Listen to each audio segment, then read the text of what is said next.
Welcome back to Meaningful Conversations live with Beata. I am Beata, your host. I'm a coach and speaker as well, and I am so happy to be here with my very special guest, Dr. Garrett Goggans.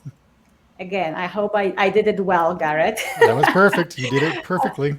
Welcome to the show. Before I introduce you to Dr. Garrett, I want to tell you for anyone who's new to the show, why this show? Because I really going through my life experiences, sometimes I felt lonely and I was lacking awareness. So this show is for you to raise awareness, to inspire transformation, and hopefully create positive change. And how we do it through the stories of other change makers like Dr. Garrett. Garrett, how are you today? I am doing very well, thank you. And Beata, thank you so much for having me. I have been anxiously awaiting this conversation. You are such an amazing person, so so happy to be here. Thank you so much, and you're amazing. Thank you for having me on your show. And it's the title is moving Upstream without a paddle. upstream without the paddle. I'm sorry, I was like moving, yeah, moving upstream without the paddle. But today's topic, I picked topic based on what I know about you, and it's what fascinates me about you. And the question is how to give up bad days. And in one of your interviews, you said that one day you just decided to give up bad days. And why is it so important? Because most of the time we give up on ourselves instead of the bad days. But before we get there, I would like to our audience to get to know you a little bit more. You are entrepreneur, successful business owner of marketing company, coach, speaker, and first of all, amazing human. And it wasn't like that, like the success, you were not born with it. Right. And there you have beautiful journey. So I'm very curious, even I know more about your story than our audience, but I'm still curious to hear how was this journey? High school dropout, uh, involved in substance abuse and self-destructive behavior as a teen.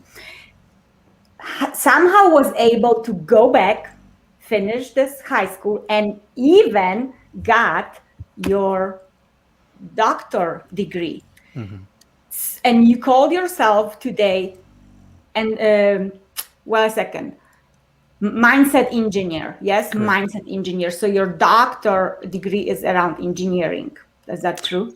It's actually it's the doctorate's in computer science, and Whoa. so that's where the engineering comes from, and it really fits when it comes to mindset because it's there's this correlation between your mind and your mind being the supercomputer, and that we're functioning off of a program, and so we can rewrite that program, and that's an engineering aspect, right? It's just developing, like any software developer will develop a program.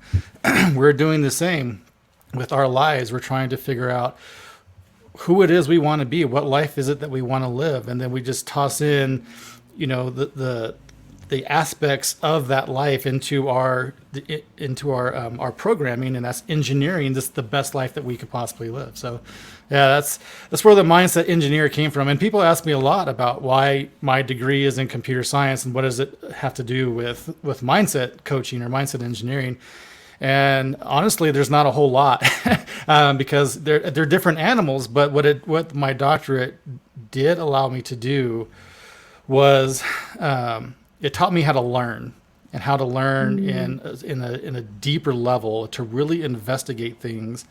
And that was really part of my journey when I started doing self development or self realization, that I would dive into these books and I would find these pieces and aspects and tactics and tools that were all quantifiable. Because if I can find, 20 books that are talking about doing the same exercise or doing whatever because it works, and the results of people who are saying, yes, this really works, that's a quantifiable aspect. So, and I just started applying that to my life, and boom, here we are. It's just, wait a second. I have to stop you here because I know, like, you are the scientist, obviously an engineer, so you go straight to the results. But we are not there yet.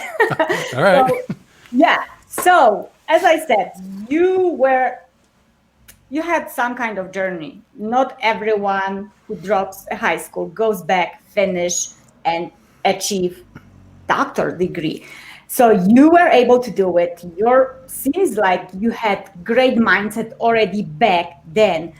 You achieved the doctor's degree. But then I noticed later in your life, there was a time when it was, again, not, I assume you were already a doctor. I think it was 2008 when you were 3 years without unemployed, without the job. Mm-hmm. So tell us about your journey, how your mindset worked back then, and basically how did you manage ups and downs of your journey? Okay.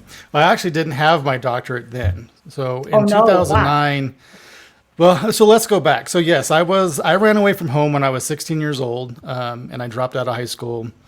And I lived, whatever you could think a 16-year-old with freedom would do, I did it, and I did. I've always been someone who was positive to a certain extent. And I like to tell the story when I was a teenager that my best friend and I, who was my roommate, so he was 18, I was 16. I couldn't get an apartment, but he was old enough to get an apartment. But I worked 2 jobs, so I had the money, he had the age. So we got an apartment together, and every night we would be up late nights just dreaming about where it is we wanted to be in life. And we had huge ambitions. Like, I wanted to be an architect, I wanted to design houses, I wanted to be like the next Frank Lloyd Wright, and he wanted to be a gourmet chef. And so we would talk about the things that we wanted to do until Lord knows, I didn't have school the next day. So we were up until Lord knows how long. So that was this little aspect. And the journey from all that dreaming, and we can get into the whys that this happened, but I was offered these opportunities that we can correlate back to these dreams that my friend and I had. And the big one was my father was stationed in Korea at the time, and he came back to the United States, and he gave me this deal that not every parent would do to a high school dropout runaway. And he essentially said, look, Garrett, if you go back to school, if you move back in with me, you go back to school, we will make that you going to school be your full-time job. I will give you a paycheck, and you can have the life that you're living now, but it's going to be like a job. So if you don't show up for school, guess what happens, right? So this was this opportunity. And so my dad turned into my roommate, and I had to leave Colorado, though. I had to go to Kentucky, and that was a big thing for me because all my friends were here. Right. I had built a life here, but we get offered these choices in life, and that was the one decision. So I made this decision, and I made it, yes, I'll go, because that makes sense. If I'm going to achieve these dreams that I've been having, I have to do something different than what I'm doing now, because where I was headed wasn't going to become an architect. So that was the big choice there. And then moving forward, I got an associate's degree, and I started working for a home builder here in Colorado Springs. And that started to propel me up. So again, you're saying life has these ups and downs, ups and downs, ups and downs. So it was in 2009, since I was in the housing market, I was working for a local home builder. In 2009, the housing market crashed. And that's when I lost my job. And that same year, my first wife asked for a divorce. So I had these 2 big things that kind of just beat me down to the rock bottom state. And all through this time, I was still battling with alcoholism. It wasn't terrible at that point. I mean, it was bad, but it wasn't as bad as it was about to get. So when 2009 happened and I was unemployed for 3 years, you could not get into any jobs in the housing market. And I went back to school for computer science because I thought, well, if I can't do that, at least let me get a degree in something that I know is moving. And so that's where the computer science aspect came in.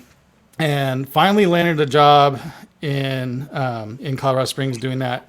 And so then moving forward. So I'm going up now. Everything's looking great. Everything's hunky dory. Life is on track. And then I became unemployed again and hit another rock bottom state. And it was here where I was like, I was right in the middle of finish, or I would say probably at the end of finishing up my doctorate. Because when I went back for computer science, I said, if I'm going to do this, I'm going all the way. I'm going to prove to myself that I can make something out of myself, that, you know, I'm not going to be the statistic of someone who ran away, left, or dropped out of high school and then never did anything with their life. And so I said, if I'm going to go back to school for computer science, I'm going all the way. And so I was right now in the doctorate. And the doctorate had a lot of stuff to do with what was going on in my life, because it ate up my life. There was, when you go for that kind of degree, that's your focus. They even tell you, you know, kiss your family goodbye, kiss all that stuff goodbye, because you're going to be in this for 4 to 5 years. And so there was a lot of things that was happening with my marriage, with my kids. And I was, again, just back into this place of, how did I get back at rock bottom again? Everything was so great. I was doing so well. And I remember, and I tell this story a lot, it never gets old. It gives me chills every time I think about it. But I remember going to, it was a training event, and the speaker had said, any success that you find or any success that you don't find has absolutely nothing to do with external circumstances, external people, has everything to do with who you are. And at first that didn't make any sense to me. I thought that was harsh. I was like, well, that is crazy harsh. Like, my circumstances are not my fault. But then it hit me. Well, okay, if that's the case, then what is it about me that needs to change for my circumstances to change? And that's when I dove into personal discovery, personal development. I call it personal discovery because when you go through personal development, you start to understand that there is a higher version of yourself that you have to raise yourself to be. There's an awareness, all these aspects that you have to go through.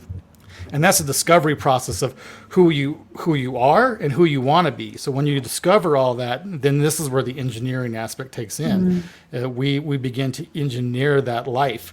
And so that's in the nutshell, that's the journey. And so, you know, when I became into that personal development, personal discovery, it became a huge passion of mine, because I took myself from this place, and now even on the lows, they're not low, right? There's these aspects that, okay, now they're more like a time to take a step back and just breathe, because you have gone through so many successes. Once you learn how to understand what success looks like, and how it can just start to propel you forward, then those low times are now times for you to catch your breath and go, whew, you know, what just happened? That was crazy. So then you catch up, and then boom, now you're off and running again. So the mindset has become such a huge passion for me that I wanted to share all these findings that I had with other people. And that's where the mindset coaching came in, and you know, why I'm here on your show today. So that's pretty much the journey. Thank you so much for sharing your story. It's very inspiring, because, you know, it's a human mind, and we both know, since we love, the brain and the mind, and especially you as a mindset engineering. So what is the difference between person that is seeing obstacle, that is seeing grow in the obstacles, and the person that is basically feeling stuck and want create new change? What, from your own experience and experience with your clients? Right. So I think with my own experience and with clients, and I start with the first thing I start with is we have to calm your mind down. We're very in this state of fight or flight, this state of just trying to exist, or, you know, we're not. The reason why we're stuck is because we're focused on where we're at. We're constantly just I'm at this point in my life. I'm poor. I'm here. I'm that. And the more you focus on that, things start to happen. So I always start with let's just calm the mind first. Let's try to make a little bit of serenity going on. And then let's look at what the thought process is. I think, to me, this is so important, because we can't, I always say that, awareness precedes change. So you have to be aware of what's going on before you can change anything. Otherwise, you just keep falling back in the same cycle.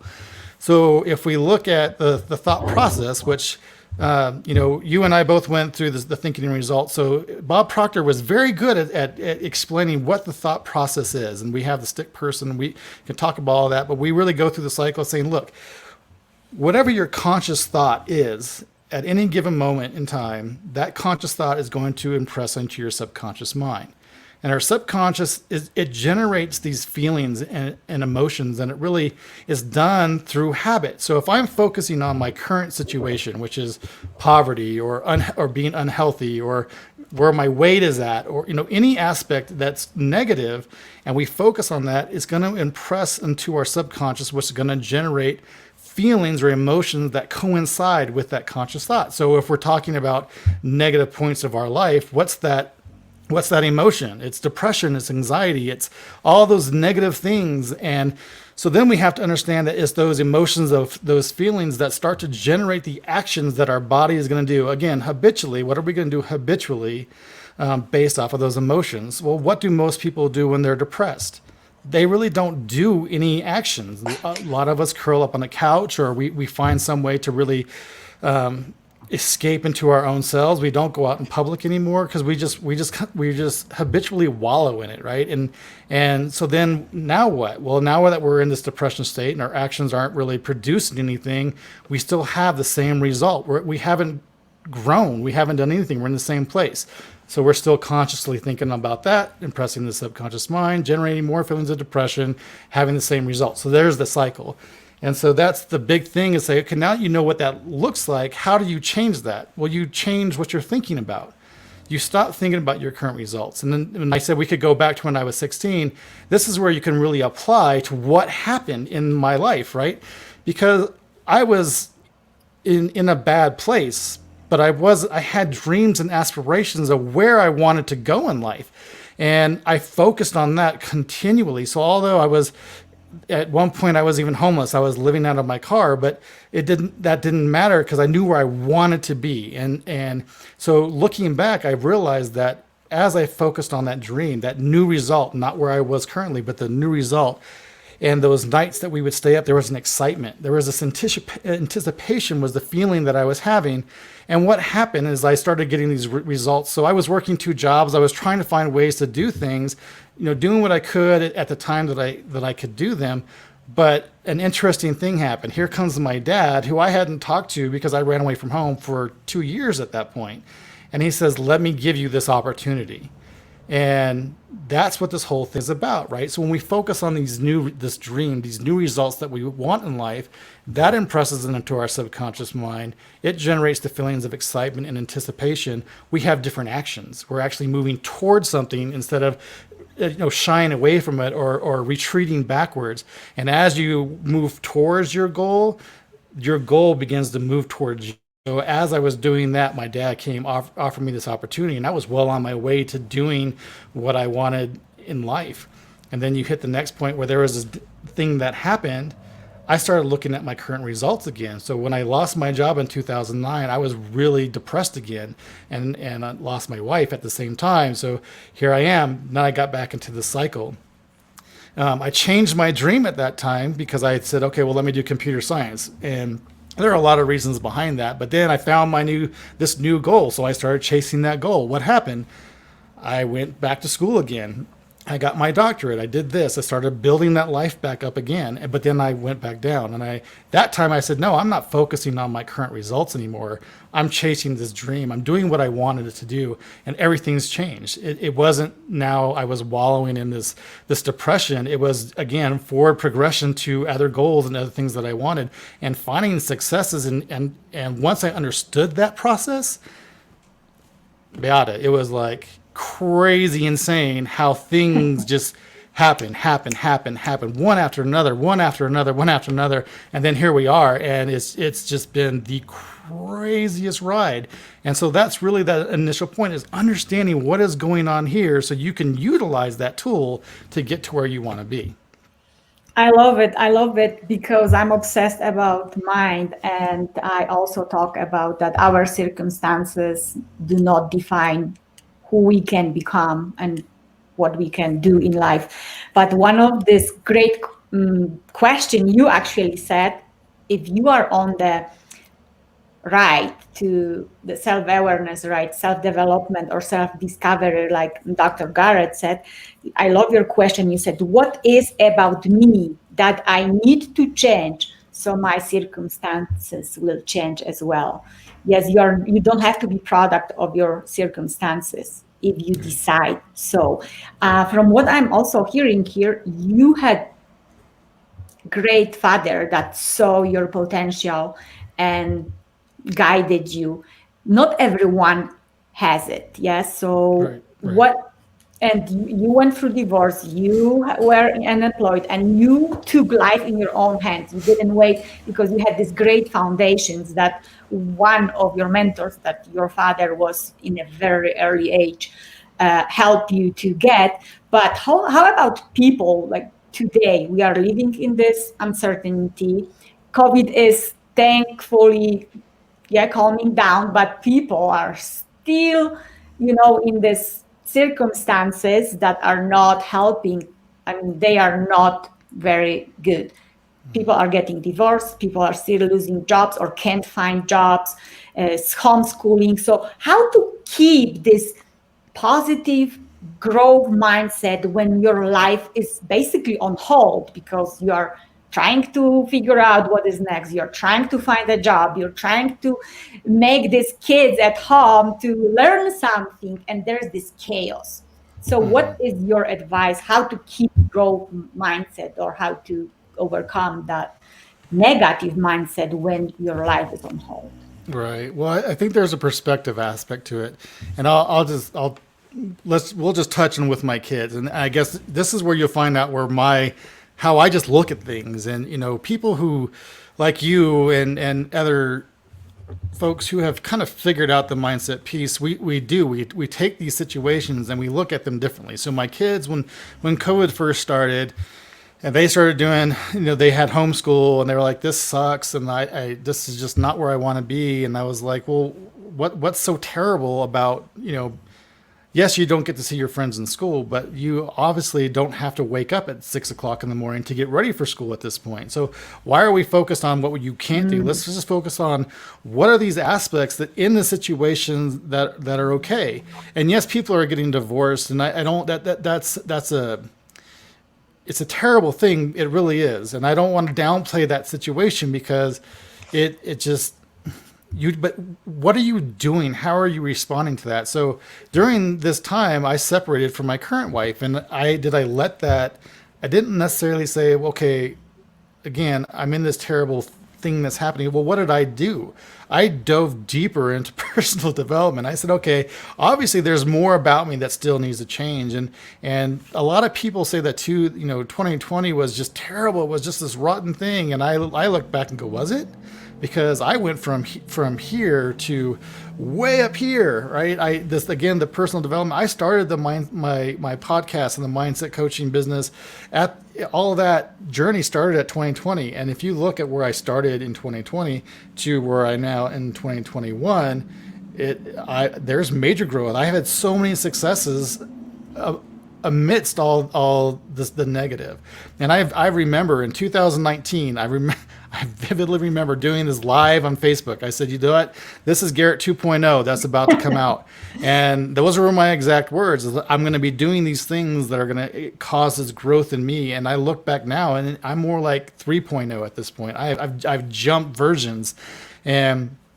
But that's because I didn't focus on things the way most people do. I'm going separated. Okay, well, what can I do to better myself? Because it's all here. And I felt like if I look back at my marriage at that point, if I had done the internal work prior, my marriage probably wouldn't have fallen apart. Because I wasn't complete the way I needed to be complete in here in my heart. Because there's two aspects. There's the mindset, but then your heart is a big part of the mindset. There's a coherence that has to happen. And I didn't love myself. There's all these things that I was holding on to. And I've shared with you personally on outside of this, Beata, but the guilt that I had for things that I had done in my life, previously from the time when I was 16, I was holding on to that. And when I learned how to release that guilt, when I learned how to become a better version of myself, that the negative it just wasn't my focus. And a lot of people are realize, I think that's a big awareness that people are stepping into, because COVID has done something. As communities come together, they begin to see the positive aspects of things that happen, right? So I was with a group of entrepreneurs that their businesses were shutting down. They came to this they called it co-collaborations, where we all came together as a bunch of business owners, and we just started helping each other out. We can mastermind situations on helping you get out of your situation, and how can I help you get out of your situation? And we took our focus off the negative and put it to how can we pivot and make this in more to a positive situation. And that's the key. That really is the key. It's easier said than done a lot of times, because again, the subconscious part, those feelings and those emotions, it's our habitual state. So we want to react and not Right. respond. So we do this knee-jerk reaction and go with what is in front of us, instead of saying, okay, this is the cards I've been dealt. How do I respond to that? How do I play these cards to keep me moving forward and not have me getting pulled back? I Hopefully that love answered it. your And question. I felt like I was talking in circles there. no, no, no, absolutely not. You were actually bringing this beautiful point, and I want you to explain the difference, because I'm not sure if everyone understands the difference between respond and react. We often misunderstood that. So what is when you respond to the situation, and what the situation is when you react to it? Right. Well, I think the best way that I can distinguish that is that a reaction it's something that we do out of habit. So if something falls, your reaction, and you're not consciously thinking about it. If a plate falls, you try to catch it, and you do it instantaneously. That's how you react, because that's your habit to do so. The response is if that plate or whatever fall, and you said, well, you took a second to say, well, what's the best way for me to catch this? Should I catch it with my hand, or should I catch it? So now you're thinking about how to move forward instead of just doing it. And so we are raised, and again we'll go back into the programming aspect of our mind. So we're raised on, when we're in these certain situations, that this is how you should react, and we've done it so often, or maybe at that point this is how you should respond. And then we've done it so often that it just becomes a reaction, because that's our habit to do so. Well, if that reaction isn't suiting our purpose, then you can choose to respond in a different way. You don't have to react. You can respond and say, oh, well, typically what I do is this, and the end result of me doing that gets me here. So I don't want to do that anymore. So now you're getting your intellectual parts moving and saying, well, Right. if that's how I react, let me choose to respond differently. That's in the more in line with where I want to go in life. And the more you do that, that becomes your habit, and then that will become your new way to react to those situations. So the reaction is your habit based, and response is more of an intellectual. Let me figure out what's really going on and choose the more appropriate action that I need to take.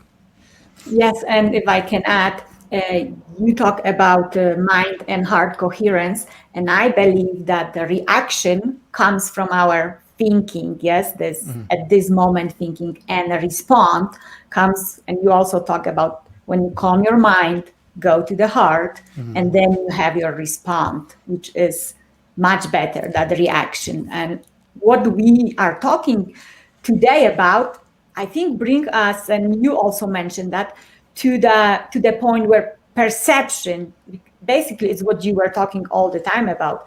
When I change how I view the circumstances, when I choose to talk about, especially in your mind first, talk about my circumstances differently, then everything changed. And in one of your interviews, you said this beautiful sentence: you are what you say you are. So this is, I love that. You are what you say you are. When you say I'm not smart, it's gonna probably happen, and you will see it in your circumstances. When you say, I can, I'm intelligent, and I, even if I'm not that smart, I will figure this out. I will learn, like you went back to school. So I love that. Uh, Garrett, I have last question, not last, it would be the lie, but almost last. If you could share three things people need to eliminate in order to have more good days, what would be that? Oh, to eliminate. That's a little. That's interesting. That's a very interesting question because I'm always asked, well, what do I do to have more good days? And so you need to eliminate this idea that you are constantly thinking all the time, because you're not. 95% of what we do is habitual, right? We don't get out of bed in the morning and consciously think about getting our legs underneath us on the ground and putting one foot in front of the other. So we have to eliminate this idea that we're thinking, because we're not. We're like 95%, again, 95% of what we do is habitual. So you need to eliminate that thinking. And my thing though is, if you eliminate something, you have to replace it with something else. And that's an important piece, because we can eliminate something, but if you don't replace it, you're leaving that gap for it to come back. So you have to replace that with something better. And so if we can eliminate the thinking that, this is how we are, and replace it with this idea that we have habits and we have things that are generating results. So looking at that, and what do I need to replace this with to get where I want to go? That's one thing, is just, again, eliminate your this idea that we are consciously thinking, because we're not. Eliminate that. Two, eliminate this idea that your circumstances, I guess most of my eliminations are going to be ideas. You have to eliminate the idea that your circumstances are just what they are. You can't do anything about them. So again, if you wake up in the morning and you stub your toe, this is probably one of the better examples. If you stub your toe and it hurts, you can either let that be the catalyst to a day that's everything is going wrong, or you can just be like, ow, that hurt. Now what? Now what? Right? And so choosing a new path. And so eliminating this idea that when you wake up, that circumstance that's happening is going to define your day. That's completely wrong. We are creators. We can create our own day on what that looks like. It's just consciously thinking, I want this. I want this day to go like this. And I think that needs to happen actually the night before. Be intentional about what it is you want out of your day. And to say, when you go to bed, tomorrow is going to be an awesome day. I got this to do. I got this to do. I'm going to have so many successes in life. And then when you wake up, you already start off with this idea that this is going to be an awesome day. So you've slept on this idea of awesomeness, instead of going, oh, this is a crappy day already. It's snowing outside or whatever. So be intentional about that. And so what we have removed the thought that you are constantly thinking, because you're not. So remove this idea that your circumstances are are defining your day.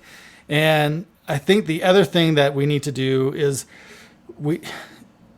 since we're working on the internal, I think if you always want a good day, you have to remove these preconceived notions that we're not good enough. And people can say, I don't have that, but I will disagree more often than not, because if we're not getting the results that we want, then subconsciously we're telling ourselves that we're not good enough to receive those results. So again, now if I'm removing this idea that I'm not good enough, what do I need to replace that with? And that's this self-love. And I think people don't like to do self-love because that's being selfish. And I completely disagree with you. Focusing on yourself in a healthy manner isn't selfish. That's selfless, because I can't give back to other people what I don't have for myself. So I have to be complete before I can give back to others.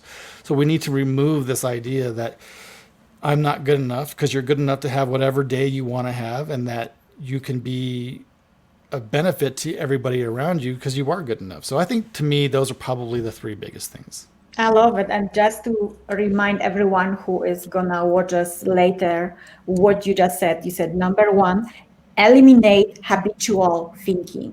That then we go to the second, where you said eliminate an idea that my circumstances are just what they are. Basically, I always love to say your current destination is not your final destination. So it can change when you decide so. And number three, eliminate I am not enough, because you are enough. You are enough since the day you were born. And I really love these 3 points.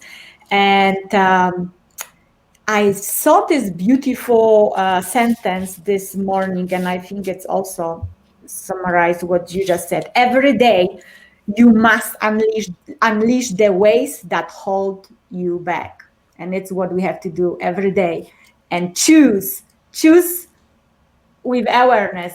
Today is gonna be a good day, no matter what. Or you beautifully mentioned also, design it. You are the engineer of your own life. Design it the night before that tomorrow is gonna be a great day. I love it. Well, thank you so much for being here with me today. And now I'm really serious. It's my last question. How our audience can get in touch with you? How they can find you and learn more about what you do and how you can help them? The best way is through Facebook, and that's it's the Dr. Garrett Goggans page. I mean, that's where all my podcast stuff is put to, and to reach out to me just through DMs and that aspect. And then the second best way is probably through my website, which is the garrettgoggans.com. So both of those really talk about, I mean, so the podcast episodes are on there, and it has a little bit of history on me on there, and then my book is on there. And so those two ways are probably the best.